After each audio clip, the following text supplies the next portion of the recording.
नमस्कार दोस्तों, welcome to validation. दोस्तों वैलिडेशन में आज हम डिस्कस करेंगे कि ईपीएस हायर पेंशन से रिलेटेड जितने भी कोर्ट केसेस अभी तक हुए हैं, चाहे वो हाई कोर्ट के हो, चाहे वो सुप्रीम कोर्ट के हो, उनकी एक छोटी सी समरी आज हम यहाँ पर डिस्कस करने वाले हैं। अब दोस्तों ईपीएस हायर पेंशन में सबसे दुख की बात यह थी कि 18 जनवरी 2025 को एक सर्कुलर इशू कर दिया गया था और उस सर्कुलर को इशू करने के बाद में बहुत सारे एग्जेम्प्टेड ट्रस्ट के जो एम्प्लॉयज हैं उनके फॉर्म्स रिजेक्ट कर दिए गए थे, क्योंकि इस 18 जनवरी 2025 का जो सर्कुलर था उसमें क्लियरली लिखा गया था कि किसी भी पीएफ ट्रस्ट के जो एग्जेम्प्टेड है, अगर उसके रूल्स में यह लिखा गया है कि आप सीलिंग के ऊपर जाके कंट्रीब्यूट नहीं कर सकते तो हायर पेंशन आपको नहीं मिलनी चाहिए। और इसीलिए बहुत सारे रीजनल पीएफ कमिश्नर्स थे, असिस्टेंट पीएफ कमिश्नर्स ने बहुत सारे पब्लिक सेक्टर, बहुत सारे प्राइवेट सेक्टर जिनकी खुद की एग्जेम्प्टेड ट्रस्ट है, उन सब के फॉर्म्स यहां पर रिजेक्ट कर दिए गए थे और इसीलिए बहुत सारे केसेस दोस्तों कोर्ट में पहुंच गए। उसी के साथ साथ कुछ चैलेंज इस पे भी किए गए थे कि प्रो राटा बेसिस जो पेंशन कैलकुलेशन का फॉर्मूला लगाया गया है वो अनफेयर है।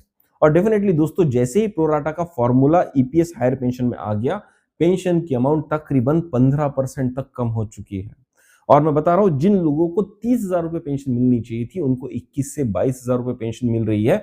मैंने 15% का फिगर तो बहुत कम बताया, कुछ कुछ जगह पर 21 से 22% का रिडक्शन हो चुका है और सबको यही लगते आ रहा है कि ये जो प्रोराटा बेसिस का फॉर्मूला लगाया गया है ये बहुत हानिकारक रहा है और इसका कोई प्रोविजन एक्चुअली ना तो ईपीएस एक्ट में था, ना तो सुप्रीम कोर्ट की जजमेंट में था। फिर भी ईपीएफओ ने मनमानी तरह से अपनी तरह से ये फॉर्मूला लगा दिया और उसके वजह से नुकसान हो रहा है, इसलिए बहुत सारे लोग कोर्ट में गए हुए हैं।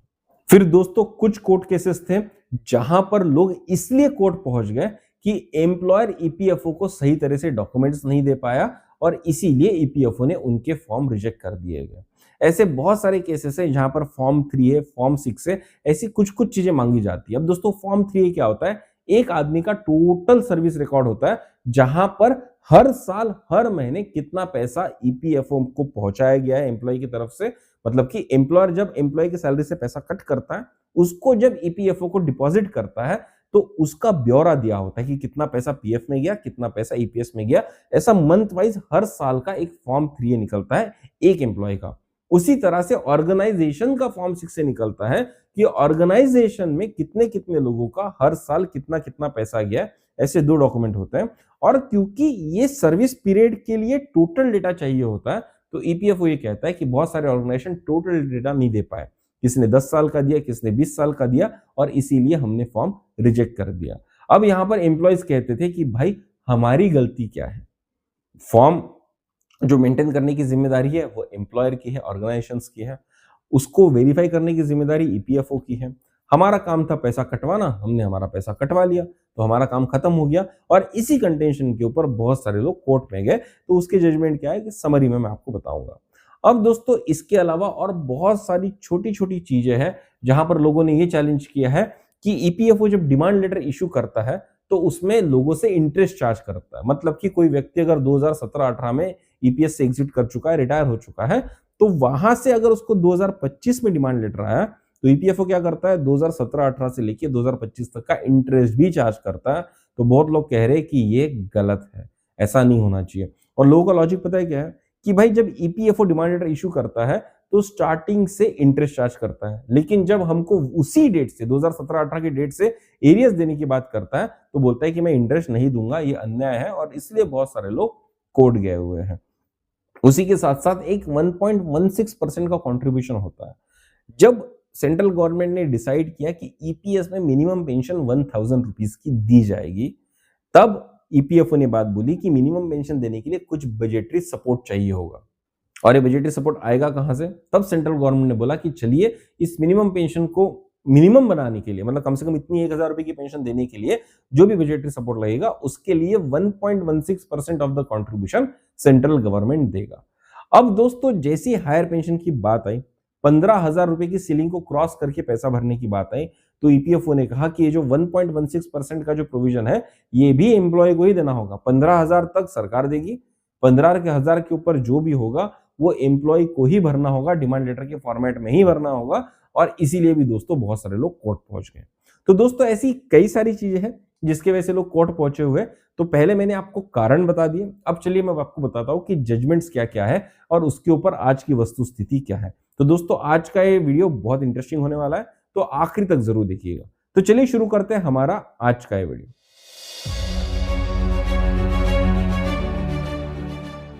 वैल्यूएशन में हमारी कोशिश चलती है कि सीनियर सिटीजन्स की मदद के लिए जितने ज्यादा और जितने बढ़िया क्वालिटी के हम वीडियो बना सके वो हम बनाएं। हम इसमें फाइनेंशियल प्लानिंग की वीडियोस आपके लिए बनाते हैं, हम आपकी जो पर्सनल प्रॉब्लम्स होते हैं वो बनाते हैं, अगर किसी के बच्चे उनको सही तरह से ट्रीट नहीं कर रहे हैं हम उसके वीडियोस भी बनाते हैं, क्योंकि ऐसी छोटी छोटी चीजें आपको हेल्प करती है।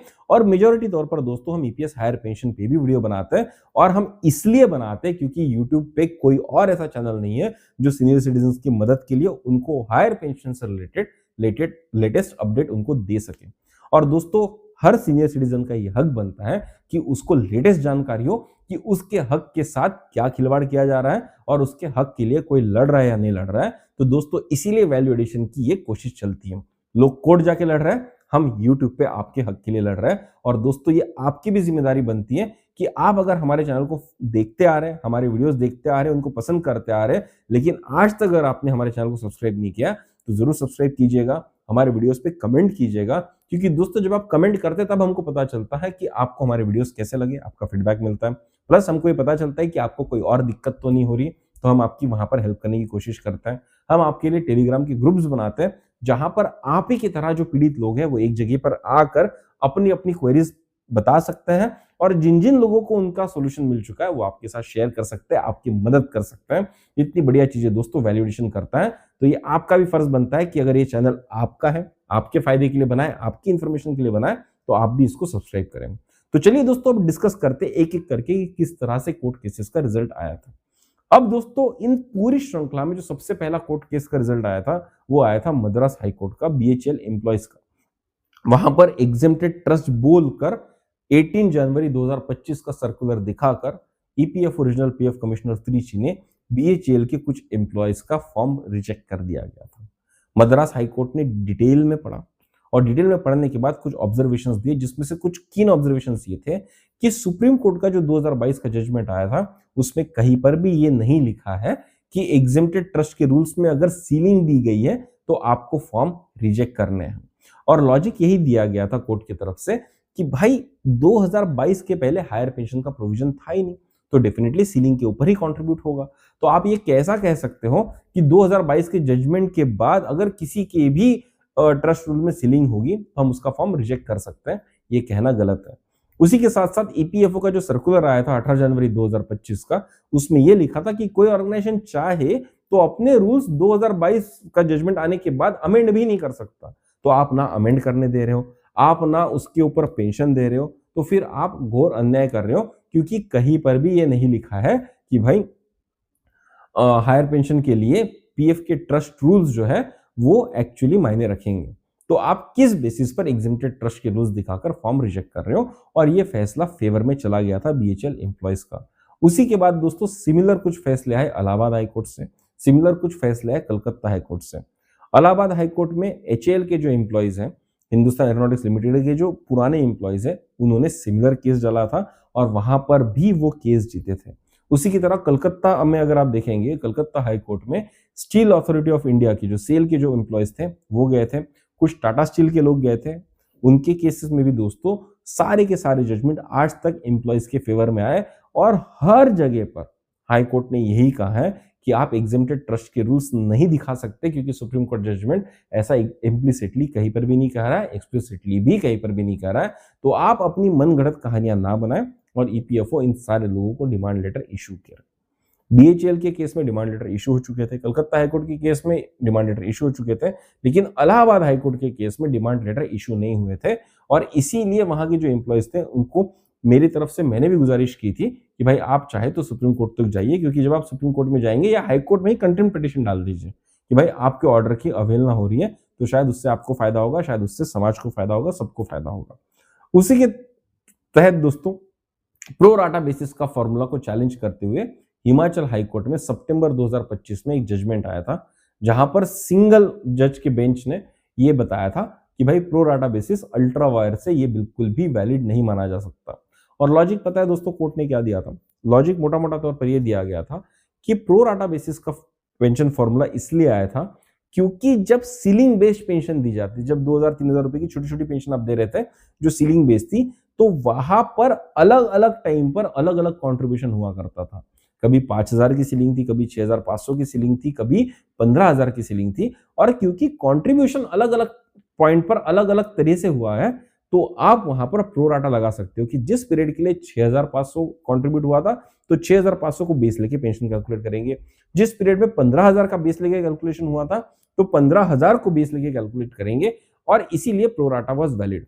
लेकिन जैसे आप हायर पेंशन की बात करते हो, तो आप एक्चुअल वेजेस पर बात करते हो, एक्चुअल बेसिक प्लस डीए पर बात करते हो, और यहां पर कोई स्लैब नहीं लगती, क्योंकि जो जैसे जैसे किसी व्यक्ति की सैलरी बढ़ती जाएगी, तो यूनिफॉर्म तरीके से वो वहां पर कंट्रीब्यूट करता जाएगा, और आप उससे इंटरेस्ट के साथ पैसा ले रहे हो। तो प्रो राटा बेसिस का फॉर्मूला बिल्कुल भी मान्य नहीं है, ऐसा हिमाचल हाईकोर्ट ने कहा था सितंबर 2025 में। लेकिन दोस्तों उसके बाद ईपीएफओ ने उसको उसी कोर्ट में डिविजनल बेंच पे चैलेंज कर दिया, जहां पर 2 से 3 जजेस का फिर से बेंच बैठा, और अभी भी वो डिलीब्रेशन में है, और कोर्ट कार्रवाई में डेफिनेटली समय लगता है। लेकिन एक अच्छी बात मैं आपको बता रहा हूं, ईपीएस हायर पेंशन के केसेस जनरली 1 साल के अंदर रिजॉल्व हो जा रहे हैं। 1 साल से ऊपर समय नहीं लग रहा है, और जिस तरह से केसेस की तादाद बढ़ती जा रही है, केसेस के नंबर्स बढ़ते जा रहे हैं, तो एक दूसरे का रेफरेंस देखें। जैसे कि इलाहाबाद हाईकोर्ट में जब एचएल वाले गए थे, तो वहां पर उन्होंने मद्रास हाईकोर्ट का जजमेंट का कॉपी लगा दिया, उन्होंने कलकत्ता हाईकोर्ट का जजमेंट का कॉपी लगा दिया। तो जो इलाहाबाद हाईकोर्ट के जो जज थे, उनको बहुत ज्यादा स्टडी नहीं करना पड़ा, क्योंकि दो हाईकोर्टों ने ये जजमेंट दे दिया है, तो बहुत ज्यादा डेविएशन देने की जरूरत नहीं थी। इसलिए इलाहाबाद हाईकोर्ट ने एक प्लेन जजमेंट अपनी समझ को इस्तेमाल करते हुए दे दिया था। अब दोस्तों प्रो राटा बेसिस का क्या होगा, इसका फाइनल रिजल्ट अभी तक आना है, लेकिन प्राइमा फेसी सिंगल जज बेंच ने यही बताया था कि pro rata basis ultra vires है।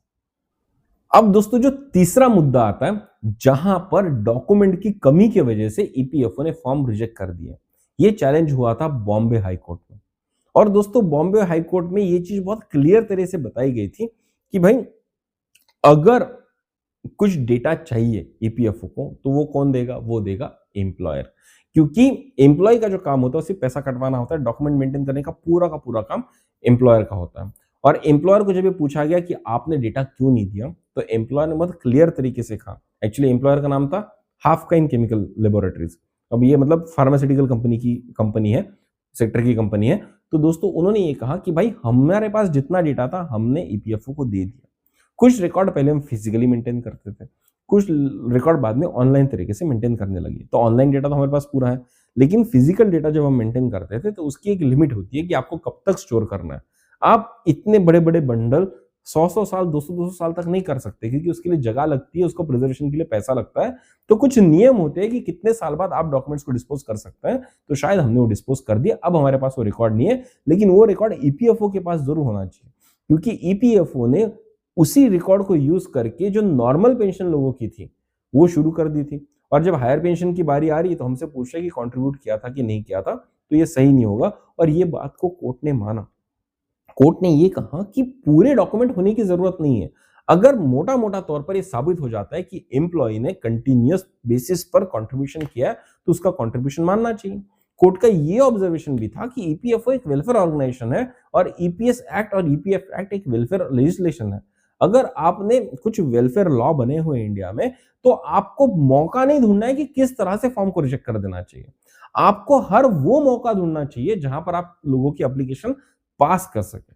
तो रिजेक्शन पे ध्यान नहीं देना है, लोगों के वेलफेयर करने पे ध्यान देना है, जो बेनिफिशियल लॉ है वो लोगों तक पहुंचे, इसका ध्यान देना है, ऐसा कोर्ट ने कहा था। और कोर्ट ने बहुत क्लियर हिदायत दी थी कि अगर पार्शियल डॉक्यूमेंट अवेलेबल है, उससे मोटा मोटा तौर पर ये अगर प्रूव हो जाता है कि बंदे ने रेगुलर बेसिस पे कंट्रीब्यूशन दिया है, तो फिर उसके बाद आप डॉक्यूमेंट नहीं है करके ये नहीं बोल सकते।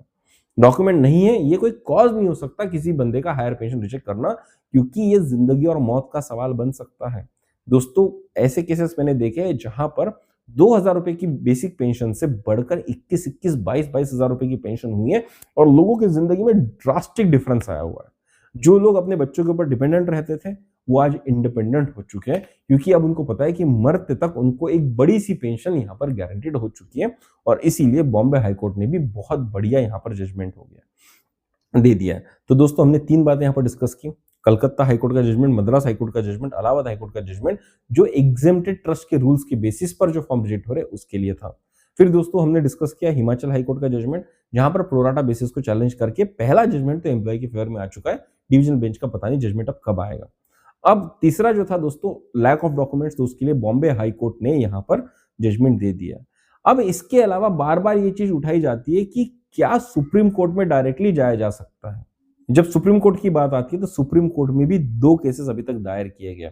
पहला जो केस किया था जनवरी 2026 में मिस्टर प्रेम किशन कुमार, इन्होंने लॉन्च किया था। उन्होंने यही कहा था कि भाई जो 18 जनवरी 2025 का जो भी सर्कुलर आपने लाया है उसके बेसिस पर मेरा फॉर्म रिजेक्ट कर दिया है, तो वो फॉर्म रिजेक्शन का जो ऑर्डर है उसको स्क्वैश कर दिया जाए, उसको वाइड डिक्लेयर कर दिया जाए। लेकिन सुप्रीम कोर्ट ने यहां पर कहा कि भाई इसके लिए बहुत डिटेल में स्टडी लगेगी और अब हम वो स्टडी इतना नहीं कर सकते, पहले आप हाईकोर्ट में जाइए, हाईकोर्ट में अपना हक जो मूलभूत अधिकार आपको संविधान देता है आर्टिकल 226 का, उसके तहत आप रिट पिटीशन दायर कीजिए, वहां से समाधान लीजिए। वहां से अगर आपको समाधान नहीं मिलता है तो आप आइए।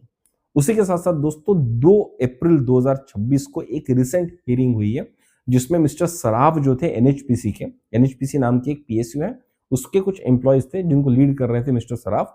उन्होंने एक कोर्ट केस डाला था सुप्रीम कोर्ट में।